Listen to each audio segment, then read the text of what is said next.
세상에는 많은 고난이 있습니다. 오죽하면 섞가는 인생을 고해, 즉 고통의 바다를 헤엄치는 것과 같다고 설명했겠습니까? 이런 고난은 이 땅에 살아가는 모든 사람들이 피할 수 없습니다.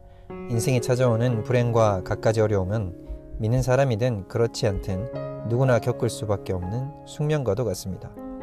그러나 그리스도인은 이에 더하여 세상 사람들은 겪지 않아도 될 또 다른 고난을 겪게 됩니다.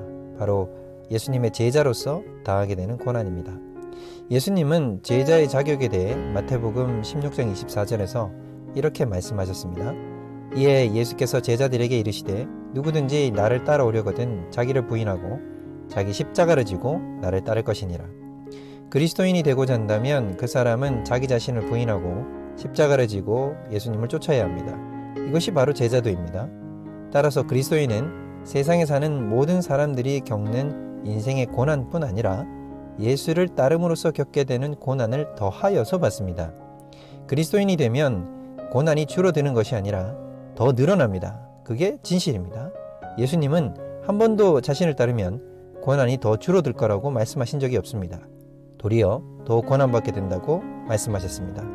이걸 모르면 왜 난 하나님의 자녀인데 더 고난이 많냐고 원망 만들어 놓게 됩니다.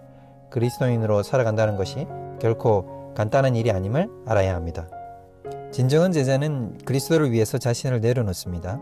아니, 자신을 죽입니다. 그래서 바울은 자신이 날마다 죽는다고 고백했습니다. 더 나아가 예수님은 마태복음 16장 25절에 누구든지 제 목숨을 구원하고자 하면 잃을 것이요 누구든지 나를 위하여 제 목숨을 잃으면 찾으리라고 하셨습니다. 그렇습니다. 그리스도인은 날마다 사형 틀인 십자가 위에 자신을 올려다 놓고 예수의 죽음에 동참하는 사람입니다. 그러므로 고난은 그리스도인에게 있어 제자도가 현실이 되어가는 과정입니다. 기본적으로 세상은 하나님의 방식과 전혀 다른 원리로 작동됩니다. 바로 자기중심성이죠. 자신을 위해 돈이 존재하고 자신을 위해서 일이 존재하고 자신을 위해 타인이 존재하고 자신을 위해서 세상이 존재합니다.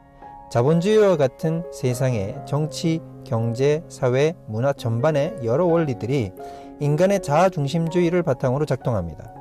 이런 세상의 사고방식에 젖어 있는 사람은 하나님조차 자신의 유익을 위한 도구로 삼고자 합니다. 이것은 가장 타락한 형태의 기독교입니다.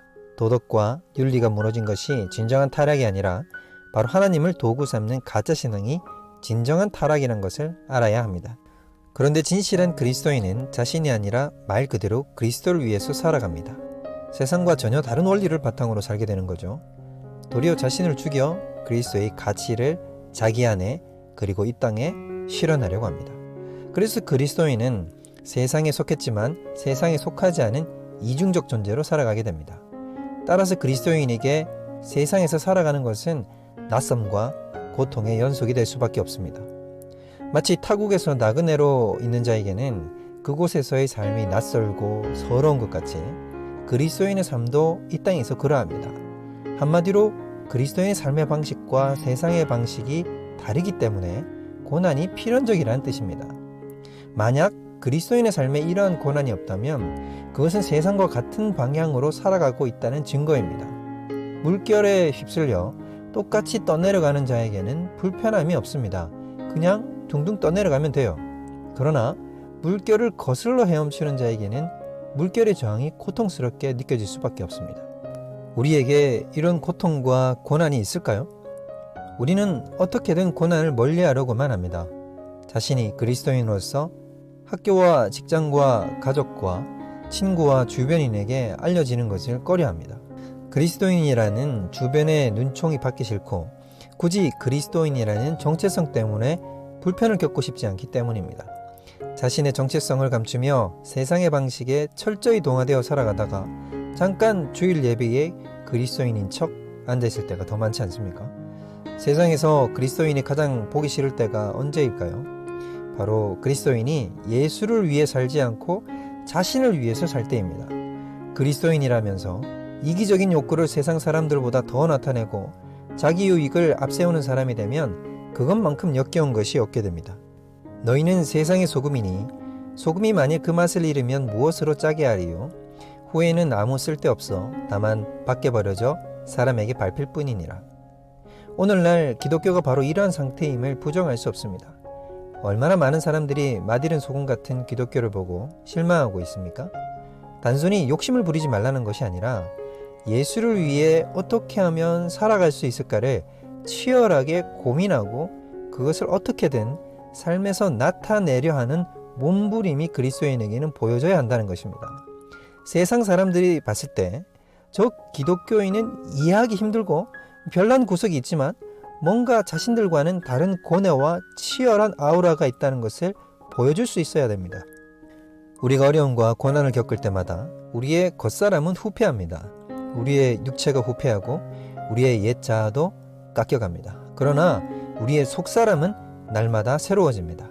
우리의 속사람은 고난으로 인하여 더욱 아름다워지고 더욱 고귀해지고 더욱 사랑스러워져 가게 됩니다.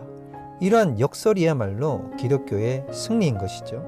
죽음으로 사망을 이기고 용서함으로 원통함을 이기고 고통으로 이기심을 이기는 삶, 이런 것은 세상이 결코 줄 수 없는 하나님의 선물입니다. 우리가 어떻게 이 고난을 받을 수 있습니까?